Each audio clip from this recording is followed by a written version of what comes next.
Hello friends, அஸ்ஸலாமு அலைக்கும். எல்லோரும் எப்படி இருக்கீங்க? எல்லோரும் சேஃபாக பத்திரமா வீட்டுக்குள்ளேயே இருங்க. இன்றைக்கி சேனலில் நம்ம பார்க்க போகிறது என்னோட டே இன் மை லைஃப் vlog தான்.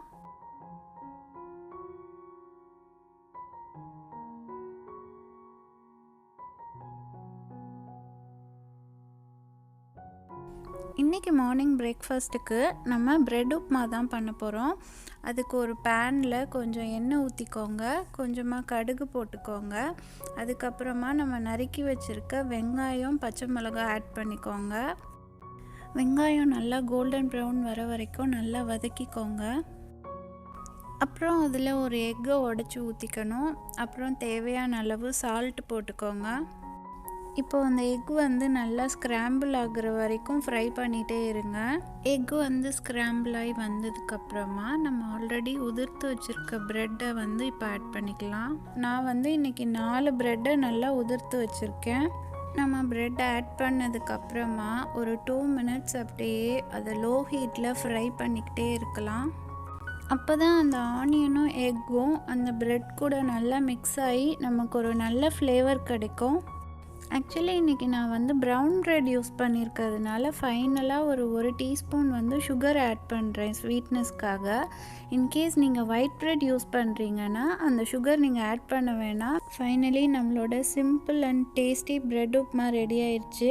நீங்களும் இந்த ரெசிபி ட்ரை பண்ணி பார்த்துட்டு எப்படி இருந்துச்சுன்னு எனக்கு கமெண்ட்ஸில் சொல்லுங்கள். காலையில் பிரேக்ஃபாஸ்ட் முடித்ததுக்கப்புறமா எனக்கு கொஞ்சம் துணிலாம் மடிக்கிற வேலை இருந்துச்சு. பிகாஸ் நான் நைட்டே மிஷின் போட்டுட்டேன். ஸோ காலையில் எல்லா துணியும் நல்லாவே ட்ரை ஆயிடுச்சு. துணிலாம் மடித்து வச்சதுக்கப்புறமா எனக்கு மோஸ்ட் டிஃபிகல்ட்டான டாஸ்க் ஒன்று இருந்துச்சு. அது என்னென்னா, என் பொண்ணை படிக்க வைக்கிறது. மோஸ்ட்லி எல்லா பேரண்ட்ஸ்க்கும் இருக்கிற டிஃபிகல்ட்டான டாஸ்க்குன்னு பார்த்தீங்கன்னா அது பசங்களை படிக்க வைக்கிறது தான் நினைக்கிறேன். என் பொண்ணை ஒரு 1 hour படிக்க வச்சுட்டு அதுக்கப்புறமா நம்ம லன்ச் ரெடி பண்ண போகணும். இன்றைக்கி லன்ச் நான் ஜீரா ரைஸும் பீஃப் கறியும் பண்ணலான்னு பிளான் பண்ணியிருக்கேன்.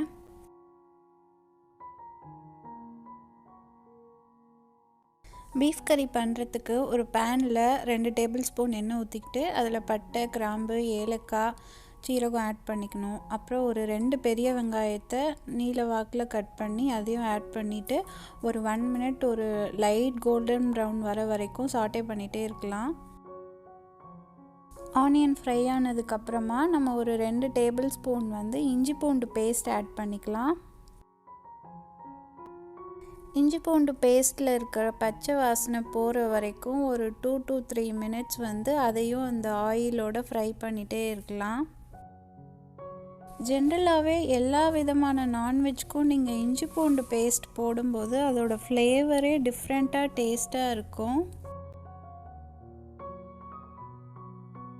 இப்போ ஒரு 2 டேபிள் ஸ்பூன் நான் காஷ்மீரி சில்லி ஆட் பண்ணியிருக்கேன்.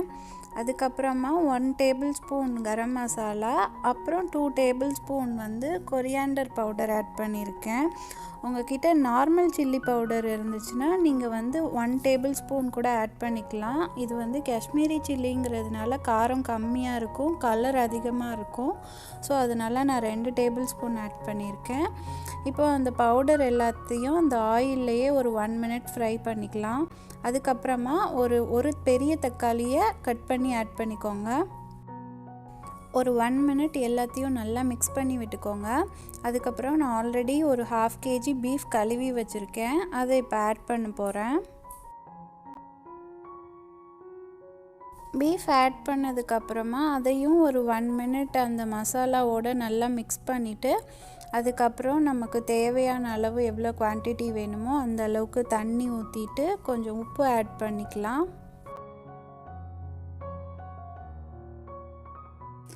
இப்போ ஃபைனலாக ஒரு 2 பச்சை மிளகா, அப்புறம் கொத்தமல்லி, புதினா இதை ஆட் பண்ணிவிட்டு இப்போ நம்ம குக்கரை விசில் போட்டு மூடி வச்சிடலாம்.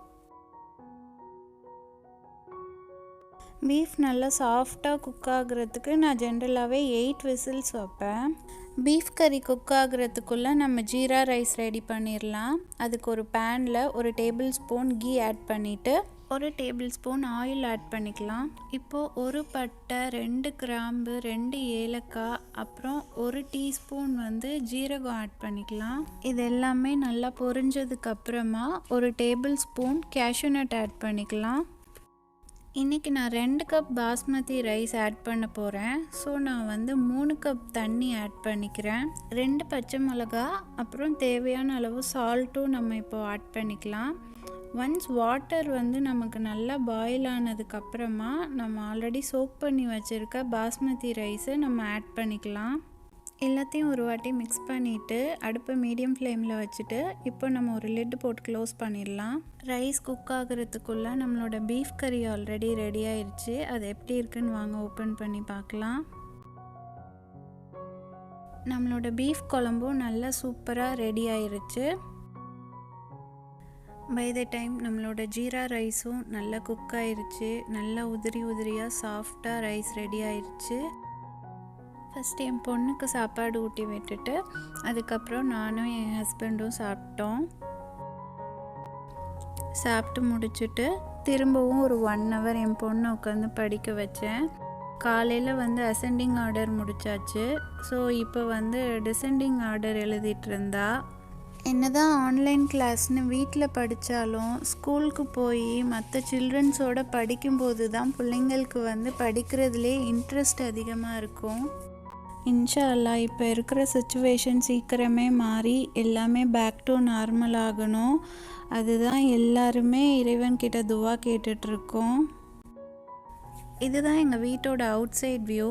இங்கே துபாயில் சம்மர் ஸ்டார்ட் ஆயிடுச்சுங்கிறதுனால வெயில் ரொம்பவே அதிகமாக இருக்குது.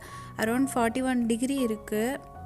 ஈவன் சன்செட் ஆனதுக்கப்புறம் கூட நம்ம வெளியில் போயிட்டு வந்தோன்னா ஃபுல்லாக ஸ்வெட்டிங் ஆகிடும். அந்தளவுக்கு ஹீட் இருக்குது. இங்கே லானில் மார்னிங் டைம் ஈவினிங் டைம்லாம் பார்த்தோன்னா நிறைய புறா கூட்டம்லாம் அங்கே இருக்கும். அதோட ஒவ்வொரு ஆக்டிவிட்டீஸும் பார்க்குறதுக்கே ரொம்ப அழகாக இருக்கும். இங்கே எல்லார் வீட்லேயும் அட்லீஸ்ட் மினிமம் ஒரு 4 to 5 டேட்ஸ் ட்ரீயாவது இருக்கும். டேட்ஸ்லாம் பாருங்களேன் நல்லா பழுத்து இருக்குது.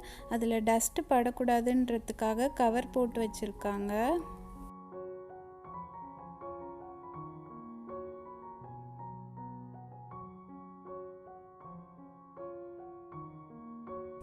என்னோட இந்த vlog உங்களுக்கு பிடிச்சிருந்துச்சுன்னா சஜிஷா கிச்சனுக்கு லைக், ஷேர் அண்ட் சப்ஸ்கிரைப் பண்ணுங்கள். அப்படியே பக்கத்தில் இருக்க பெல் ஐக்கானையும் கிளிக் பண்ணுங்கள். அப்போ தான் நான் போடுற வீடியோவோட நோட்டிஃபிகேஷனை நீங்கள் மிஸ் பண்ணாமல் பார்க்க முடியும். தேங்க்யூ ஸோ மச் ஃபார் வாட்சிங் ஃப்ரெண்ட்ஸ். எல்லோரும் சேஃபாக பத்திரமா இருங்க. இன்ஷா அல்லாஹ் எல்லாமே சீக்கிரமே மாறிடும். அஸ்ஸலாமு அலைக்கும்.